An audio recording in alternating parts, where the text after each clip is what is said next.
ጀነራል ሃይዛደ በአየር ኃይል አመራርነታቸው ዘመን ዋና ትኩረታቸውን ያደረጉት የኢራንን የሚሳኤልና የድሮን አቅም በከፍተኛ ሁኔታ ማሳደግ ነበር። ይህ ደግሞ የሪፐብሊክ ጋርዱ የአየርና የጠፈር ኃይሉን ማጠናከር እንዲችል አድርጓል። ጀነራል አሚር አሊ ሃጅዛደ በኢራን ወታደራዊ ስትራቴጂ ውስጥም ቁልፉ ሰው ነበሩ።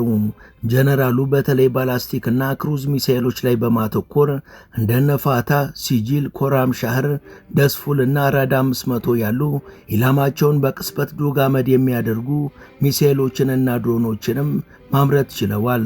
እንደ ሻሃድ 136 እና ሻሃድ 149 የመሳሰሉ ለስለላና አጥፍቶ መጥፋት ተልእኮች የሚያገለግሉ የላቁ ድሮኖችን የማምረቱ ተግባርም እንዲጠናከር አድርገዋል።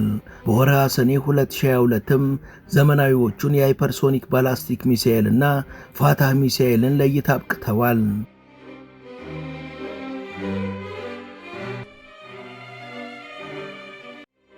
ሙሉ ታሪኩን በመሿለኪያ ቲዩብ ያገኙታል።